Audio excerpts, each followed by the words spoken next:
तो जी आ गए आप पार्ट 2 के लिए। तो आइए आज इसमें हम लोग पार्ट 2 कंप्लीट करते हैं अपनी आगे सब्जेक्टिव क्वेश्चन की सीरीज को, और खूब अच्छे से देखना। और आज की इस वीडियो में हम लोग इसको खत्म भी करेंगे, और लास्ट में मैं जो जो चीजें बताऊंगा उसको जरूर कर लेना। फिर तुम्हारे पूरे सब्जेक्टिव में 10 में 10 नंबर तो तय है। ठीक है, चलो देखो। तो आज का 16 नंबर क्वेश्चन क्या है। हम लोग चल रहे थे पोइट्री में, है ना। पिछली क्लास पोइट्री की थी, अब आगे सुनो, बड़े प्यार से सुनो। What makes man power feeble? ये फीबल वर्ड बेटा याद रखना। फीबल शब्द का मतलब होता है वीक, का मतलब होता है कमजोर। वो क्या है जो इंसान को बहुत कमजोर बना देता है। तो लिखते हैं क्या आंसर में, मैन कैन नॉट रिटेन और एड टू हिज हैप्पीनेस। ना तो इंसान वापस ला सकता है, ना तो अपने हैप्पी आवर को बढ़ा सकता है। But he always exaggerates. Exaggerate का मतलब होता है बढ़ाना। हिज मिसफॉर्च्यून्स, अपने दुर्भाग्य को हमेशा वो बढ़ाता चढ़ाता है। So he continuously mourns and cries over his grief. तो हमेशा वो मौन करता है, रोता है अपने दर्द के ऊपर। And thus weakness his power, और ये उसके शक्ति को कमजोर बना देता है। बस आप इतना या यहां से जोड़ सकते हो क्या बेटा, कि these make a man's power feeble, man's power feeble, आप ये जोड़ देना। ठीक है, ठीक है, चलो आगे बढ़ते हैं। Next question, what has formed the speakers blood? क्या है जिसने स्पीकर के रक्त को बनाया है। सॉन्ग ऑफ माई सेल्फ की बात हो रही है। तो the soul on which he rest, वो मिट्टी जिस पे वो रहता है। And the air that he breathes, और जो वो हवा जिसमें वो सांस लेता है। have formed his blood, और इसी ने उसके रक्त को बनाया है। Explain the line hoping to siege not till death. ये सवाल आता है कि इस लाइन को आप क्वेश्चन आंसर में लिखिए। What does it mean? ऐसा भी आ सकता है, What does it mean? इसका मतलब क्या है। और ये सवाल आपको ऐसे भी करके दिया जा सकता है। द पोएट, अब जब एग्जाम में लिखना तो द पोएट के बाद प्यारा सा कॉमा देना, पोएट के बाद कॉमा देना। और सॉन्ग ऑफ माई सेल्फ के जो कवि हैं वॉल्ट विटमैन, तो यहां पे लिखना वॉल्ट विटमैन, और उसके बाद लिखना इज 37 ईयर्स ओल्ड। वो 37 ईयर्स के हैं। He is in perfect health, और वो बिल्कुल परफेक्ट हेल्थ में है। उन्हें उम्मीद है, ही होप्स, आशा करते हैं, he'll stay healthy till the last day of his life, और वो उम्मीद करते हैं कि अपने अंतिम दिनों तक वो स्वस्थ रहेंगे। ये है इसका मतलब। अब इसमें आपको थोड़ा जोड़ना पड़ेगा कि here शुरू में जोड़ देना, here the poet Walt Whitman, समझ रहे जी। says that, यहां जोड़ देना। हम लिख देते हैं here, जोड़ देते हैं, ऐसे ही ऊपर से लिखिएगा, ठीक है। Here the poet Walt Whitman says that he is 37 years। अब यहां से आप पूरा इसमें मिला दीजिएगा तो परफेक्ट आंसर हो जाएगा। देखो एग्जाम में लिखने का तरीका होता है, उस पे भी जल्द ही वीडियो अपनी आएगी कि पेपर में कैसे लिखें, इसको ध्यान देना। Who are whispering neighbors? कौन है whispering neighbors?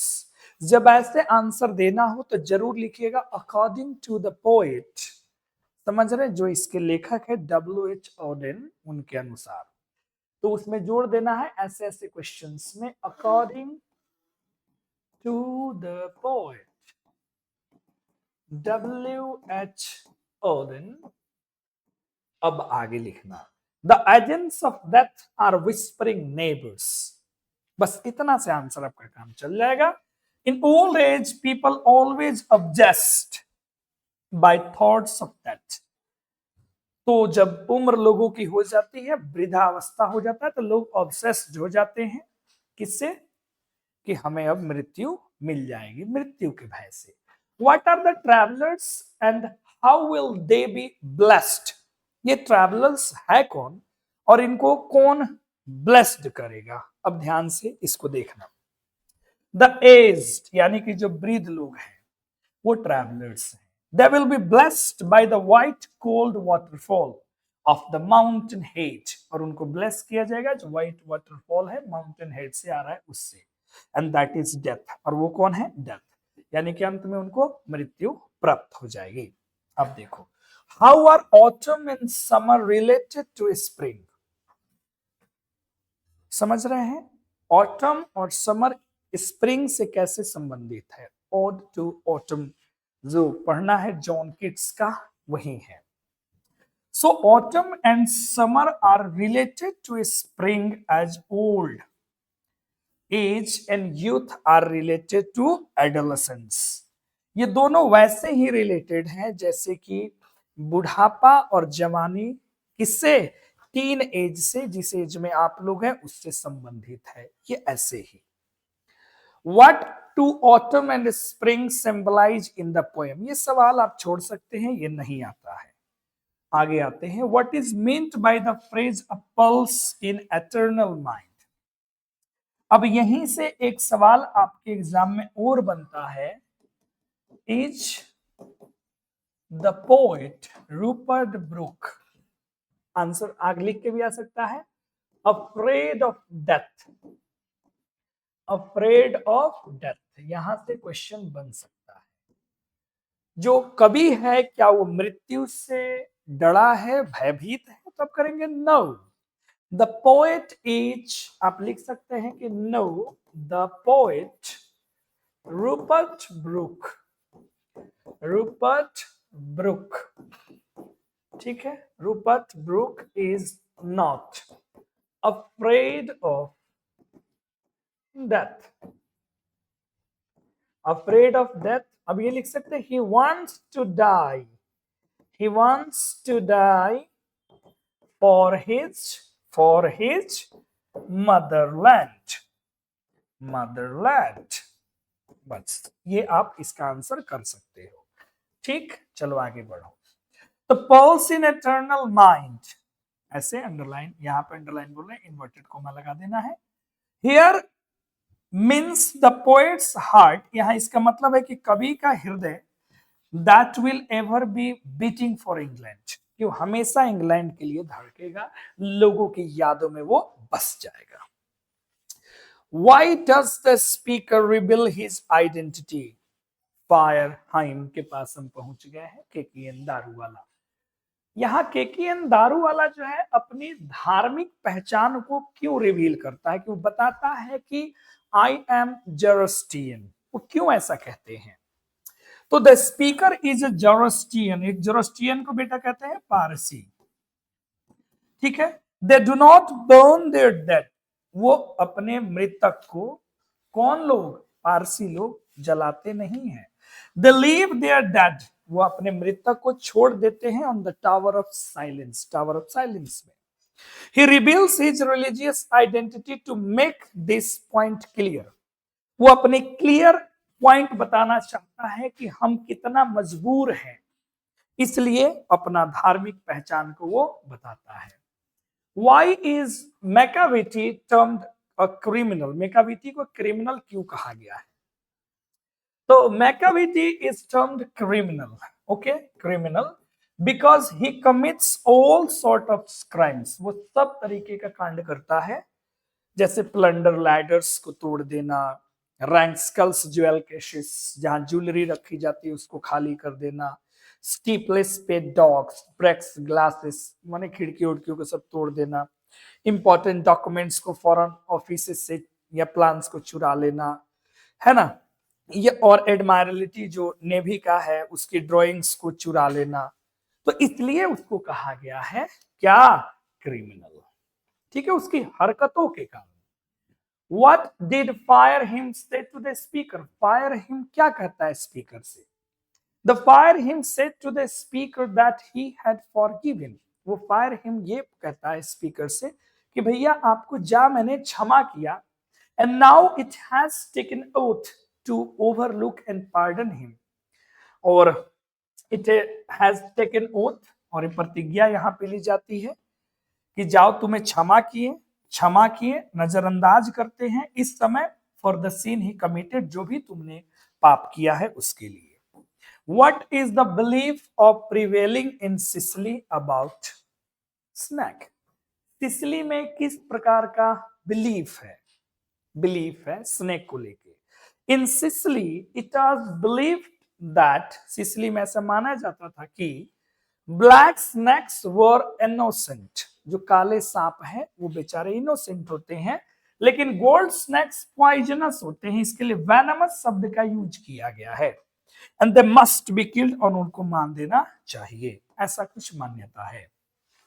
Why does the speaker say that she has lost her way? Migrant's mother house में कवित्री क्यों कहती है कि उसने अपना रास्ता खो दिया है? यहीं से क्वेश्चन आता है कि why was the speaker unable to read books? Because then she was too young. बहुत ज्यादा है ना, यंग थी, बच्ची थी।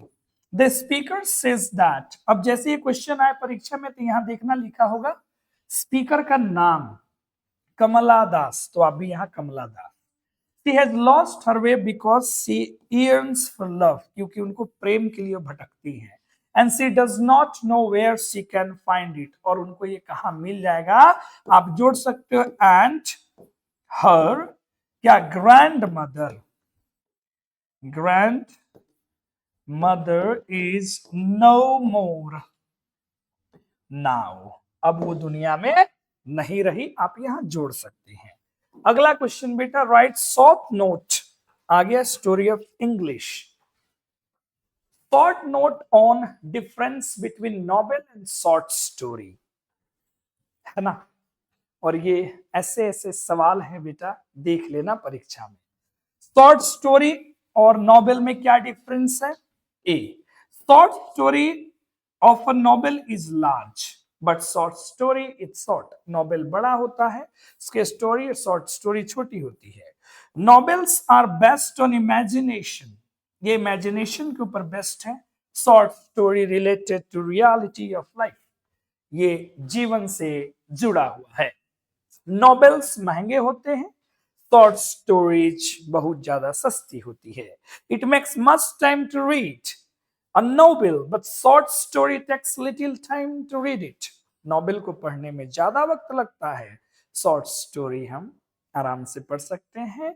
thus these are the main differences between a novel and a short story, ये लिखने की जरूरत नहीं है, आपका यहीं से ये काम चल जाएगा। लेकिन मैं चाहूंगा जब एग्जाम में बेटा जी आप लिखना तो ये लाइन लिखने के बाद फॉलोइंग के बाद एक तरफ लिख देना नॉवेल, ठीक है, और एक तरफ लिख देना शॉर्ट स्टोरी, और बीच में है ना ऐसा बॉक्स बना करके, और नॉवेल वाला नॉवेल और शॉर्ट स्टोरी वाला शॉर्ट स्टोरी में लिखना ज्यादा अट्रैक्टिव लगेगा, है ना बच्चा। देख, राइट अ शॉर्ट नोट और डिफिकल्टीज इन लर्निंग इंग्लिश, ये शॉर्ट नोट है। जो डिफिकल्टीज है ये तो लॉन्ग में आपको पूछेगा, है ना, लॉन्ग में ये क्वेश्चन पूछेगा, ठीक है, आप इसको स्क्रीनशॉट लेकर के रख लेना, मैं इसको रीड नहीं कर रहा, ठीक है। चलो, what are the features of drama, drama के क्या क्या फीचर्स हैं? Features of drama are plot, ये स्ट्रक्चर्स है, ये स्ट्रक्चर या फीचर्स जो भी पूछे स्ट्रक्चर्स पूछना चाहिए था, यहाँ पे आप स्ट्रक्चर कर लेना। कौन कौन है बेटा? Plot, character, dialogue, gesture, scenic effects, music and soliloquy. जब ये एग्जाम में लिखना तो आप एक लाइन में मत लिखना, ऐसे 1 2 3 नंबर 4 नंबर 5 नंबर ऐसे करके आप लिखना, ठीक है। इसको बड़ा VBI है सर ये question.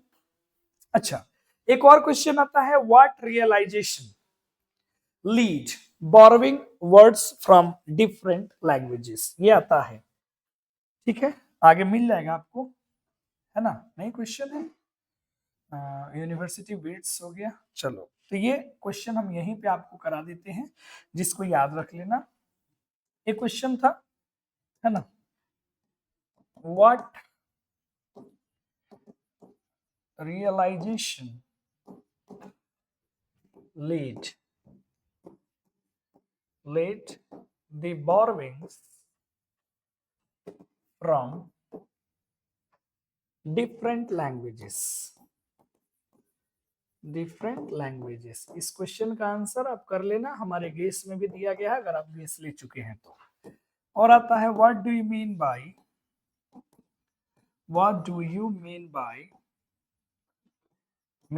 The great vowel shift,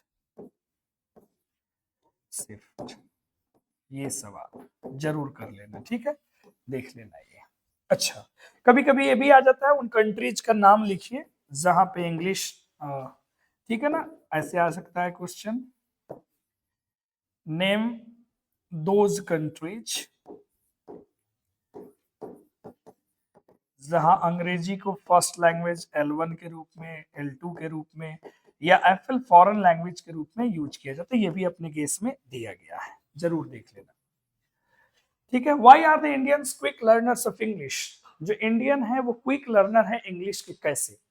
the Indians are quick learners of English language because we belong to the same Indo European family. हम लोग इंडो यूरोपियन फैमिली से ही बिलोंग करते हैं जहां से अंग्रेजी भाषा भी निकली है। And in India we are greatly dependent on English for official, social and commercial purposes. इन सभी उद्देश्यों के लिए हम इंग्लिश पे निर्भर हैं। एंड ग्लोबलाइजेशन हैज फर्दर, ये शब्द फर्दर याद रखना है, strengthen the requirements of learning. और वैश्वीकरण ने अंग्रेजी की जरूरत को और ज्यादा ताकत दिया, आगे बढ़ा दिया। Learning using English for everyday activities, प्रतिदिन के लाइफ में जो ग्लोबलाइजेशन है उसने अंग्रेजी को और ज्यादा क्या किया, बढ़ा दिया। तो essential elements of in drama, तो ये एलिमेंट्स हैं, सब ऐसे लिखना है आपको, कौन कौन? Plot, character, dialogue, gesture, scenic effect, music, soliloquy, वो वही वाला सवाल हो गया जो पीछे था। We are known in university wits, तो यहीं पे याद रख लेना, टाइप्स ऑफ ड्रामा पूछता है आपसे सवाल, write the types of drama. बाबू हमर ऐसे बहरी कोनो सवाल ना जाई जितना हम कहानी के करा दी। Who were known as the university wits, university wits किनको कहते हैं, है ना? तो the romantic form of drama was established by the immediate predecessors of William Shakespeare, ठीक है। और जो विलियम शेक्सपियर के ही पहले के लोग थे जिन्होंने रोमांटिक फॉर्म ऑफ ड्रामा को एस्टैब्लिश किया, उन्हीं को यूनिवर्सिटी विट्स कहा जाता है। जॉन लिली थे, थॉमस काइड थे, थॉमस, जॉर्ज पिले, रॉबर्ट ग्रीनी एंड क्रिस्टोफर मार्लेवेल। और ये जो थे ना बुआ, they were graduates from Oxford and Cambridge University,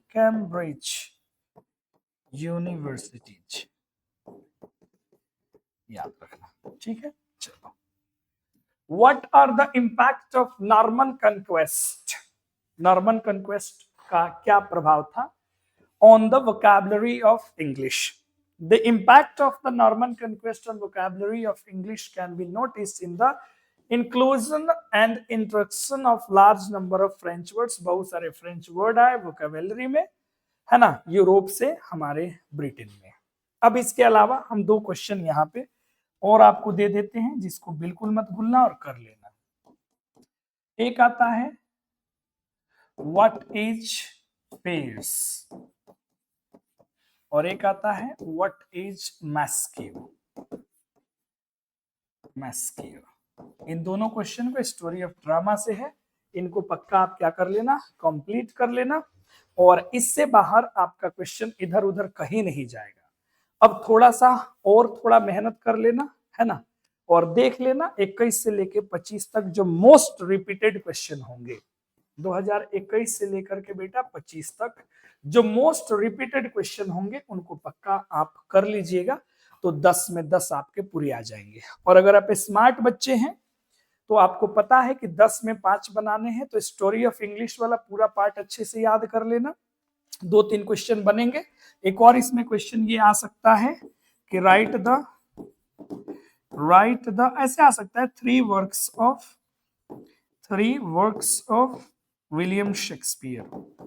William Shakespeare के 3 रचनाओं के नाम लिखिए, ये भी पूछा हुआ सवाल है। ठीक है, इससे बाहर तुम्हारा क्वेश्चन कहीं नहीं जाएगा, इतना क्वेश्चन बेटा जी कर लेना। अब हमने सब्जेक्टिव का भी काम कर दिया तमाम, ऑब्जेक्टिव भी करा दिया है। अब हमारी वीडियो जब अपलोड होगी ऑब्जेक्टिव के मॉडल सेट पे, जो एग्जाम में आएगा 100 आएगा बुक से और ग्रामर से, तो आपको कैसे सॉल्व करना है। तो बने रहो, और नए हो तो सब्सक्राइब कर लो, और पुराने हो तो कमेंट भरा करो। इससे हमें एनर्जी मिलती है, ताकत मिलती है कि हम और ज्यादा आपको पढ़ा पाए। बहुत बहुत धन्यवाद।